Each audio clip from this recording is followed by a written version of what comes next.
Praise the Lord, hallelujah, जय मसीह की। कैसे हैं आप? मैं आशा करता हूं कि प्रभु के प्रेम में आप आनंदित होंगे। मेरा नाम पास्टर शिमोन पतरस है और आज के सुंदर सुबह में मैं परमेश्वर की उपस्थिति में आप सबका स्वागत करता हूं। मेरे साथ परमेश्वर के वचन को निकालें।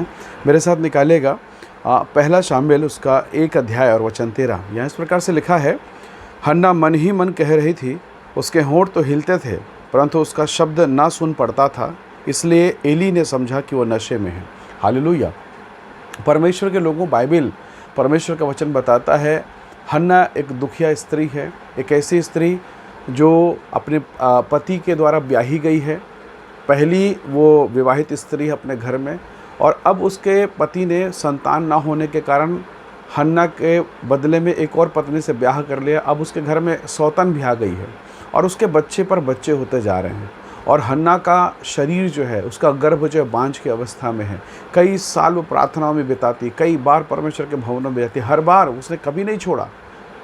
लोग उसकी निंदा कर रहे हैं, परिवार निंदा कर रहे हैं, उसकी सौतन हंसी उड़ा रही है। अब तो हन्ना को अपने शरीर से घृणा हो गया।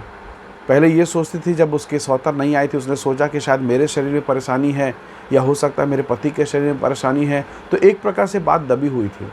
परंतु परमेश्वर के लोगों, जब एलकाना ने यानी हन्ना के पति ने जब दूसरी शादी कर ली और जब बच्चे होने शुरू हुए, अब तो मानो हन्ना का कलेजा फट गया। वो बहुत रोई हो गई। उसको लगा कि प्रभु आप कहाँ हैं? मैं इतनी आराधना करती हूँ, इतनी प्रार्थना करती हूँ, आपको बहुत कुछ देती हूँ प्रभु, आपके नाम के लिए, आपकी महिमा के लिए मैं अपना सर्वस्व अर्पित करती हूँ, पर ये कैसा हो गया?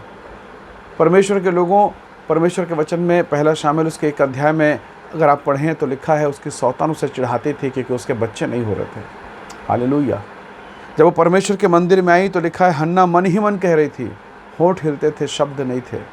और यहाँ तक कि जो एली है वो ये सोचता है कि ये तो नशे में है। बहुत बार जब आपके जीवन में बहुत पीड़ाएं होती है, बहुत प्रार्थना करने के बाद भी जब आपके हिसाब से, मेरे हिसाब से जब लगने लगता है कि उत्तर मिलने में बहुत देर हो रहा है, लगातार हाथ और पैर में दर्द का होना, हो सकता है आपकी मानसिक स्थिति खराब है, हो सकता है आपके शरीर में असहनीय पीड़ा है, हो सकता है खून में परेशानी, हो सकता है हड्डियों में, हो सकता है किसी और प्रकार की तकलीफ हो। और जब वो तकलीफ़ लगातार बना रहता है तो बहुत बार आपके अपने लोग आपकी निंदा करेंगे, हंसी ठिठोली करेंगे, निंदा बदनामी करेंगे। कई बार आपके अपने घर के लोग समझ नहीं पाते हैं, कई बार आपके परिजन आपको समझ नहीं पाते हैं। परंतु याद रखिए, ऐसी परिस्थिति में भी आपका परमेश्वर आपको जानता है, आपको पहचानता है और आपके हर एक तकलीफ़ों को समझता है। प्रभु के लोगों, परमेश्वर के वचन में लिखा है, हन्ना के होंठ हिल रहे हैं, शब्द नहीं है। अब उसमें इतनी साहस नहीं है कि वो पुकार के ये कह सके कि प्रभु मुझे एक बेटा दे दे। पता नहीं बगल में जो बैठा हुआ है वो क्या सोचेगा, वो भी शायद हंसी उड़ाए, अरे इसे मांगते तो सालों साल हो गए, आज तक नहीं मिला है। प्रभु के बेटे और बेटियों, कई बार आपकर मेरे जीवन में इस प्रकार की दशाएं, परिस्थितियां होती है और हम बहुत नर्वस फील करते हैं, परंतु परमेश्वर का वचन हमें बताता है, परमेश्वर ने प्रार्थना को सुना। हालेलुया। जब परमेश्वर के दास ने उसके लिए प्रार्थना की, जब एली ने उसके सर पर हाथ रख कर दुआ की, परमेश्वर का वचन कहता है कि परमेश्वर के अनुग्रह हुआ, हन्ना गर्भवती हुई। अब उसकी आशा ओ महिमा के साथ में प्रकट हो गया। हालेलुया। परमेश्वर के लोगों, उस बुढ़ापे में उस बांझ स्त्री को जो बेटा मिला वो बहुत शक्तिशाली था। वो इज़राइल का नबी हुआ, उसने राजा दाऊद का अभिषेक किया, वो परमेश्वर का सामर्थी दास बना।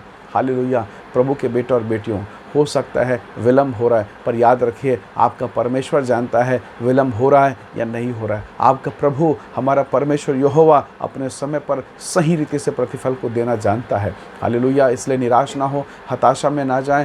हो सकता है आपके जिन्हें बहुत प्रकार की परिस्थितियां हो रही हो सकता है आप आंसू से होकर गुजर रहे हैं। कई बार आपका मन प्रार्थना से हटेगा, कई बार ऐसा लगेगा मैं और क्या उपवास रखूं, मैं क्यों प्रभु के भवन में जाऊं, मैं क्यों अपने घर में आंसू बहाऊं। कई बार आपका मन विचलित होगा। शैतान यही तो चाहता है कि आप पाने ही वाले हैं, आप पाने ही वाले हैं, और शैतान यहीं पर आपको विचलित करेगा। प्रभु के लोगों, जब एक दौड़ने वाला धावक, एक रेस में दौड़ने वाला धावक जब दौड़ता है, आखिरी समय में जब वो जीतने वाला रहता है, जैसे जैसे वो उस विजय के स्तर पर जाता है, उसका शरीर थकता चला जाता है, और यदि वो थक कर रुक जाए तो वो विजय से थोड़ी ही दूर में हार जाएगा। यदि वो ताकत लगा के दौड़ जाए, थोड़ा और कष्ट सह के दौड़ जाए, वो जीत जाएगा, मेडल को प्राप्त करेगा। परमेश्वर आपको आशीष देना चाहता है, थोड़ी तकलीफ़ है मेरी बहन, थोड़ा तकलीफ़ है मेरे भाई, कई बार पति की समस्या, बेटा और बेटी की समस्या, फैमिली प्रॉब्लम, फाइनेंशियल आर्थिक समस्याएं, बहुत प्रकार की तकलीफ़ें। पर याद रखें, आपका परमेश्वर महान है। वो मछली के मुंह से सिक्का निकालना जानता है, वो बांझ के गर्भों को आशीष देना जानता है, वो बियाबान में सुनसान में मन्ना गिराकर अपने लोगों का पालन पोषण करना जानता है। इसलिए दुआ करें, परमेश्वर आपको आशीष देगा। कभी निराश नहीं होना, प्रभु आपकी सहायता करेगा। कोई आपके आंसू को समझे ना समझे, आपका परमेश्वर आंसू को समझता है। इसलिए आइए इस सुबह में हम प्रभु का धन्यवाद करें, प्रार्थना के साथ जय को प्राप्त करें। आइए प्रार्थना करें। सर्वशक्तिमान प्रभु, धन्यवाद मेरे प्रिय भाई बहनों के जीवन के लिए मैं आपका धन्यवाद करता हूँ प्रभु। इनके जीवन से दुख, पीड़ा, आंसू चला जाए प्रभु, और जो नियुक्त समय है प्रभु, जो ठहराया हुआ समय है, इनको प्रतिफल मिलने पाए प्रभु। जो इनकी निंदा करते हैं, जो इनको अपमानित करते हैं प्रभु, आप उन्हें भी आशीष करें, उनकी भी सहायता करें, ताकि वो आपकी योजना को समझ सकें प्रभु जी। प्रियजनों को जिस कार्यक्रम में शामिल है, इस वीडियो को, इस संदेश को सुन रहे, हर एक को आप आशीष करें। हम सारी महिमा आपको देते हैं। धन्यवाद के साथ विनती उद्धारकर्ता यीशु के नाम से मांगते हैं, आमीन आमीन। प्रभु आपको आशीष दे। धन्यवाद इस वीडियो को देखने के लिए। दूसरों को भी ये वीडियो शेयर करें, ताकि वो भी परमेश्वर के आशीषों को प्राप्त कर सकें। प्रभु आप सबको आशीष दे। जय मसीह की। Praise the Lord. प्रभु का अनुग्रह सदैव आपके साथ होता रहे, आमीन।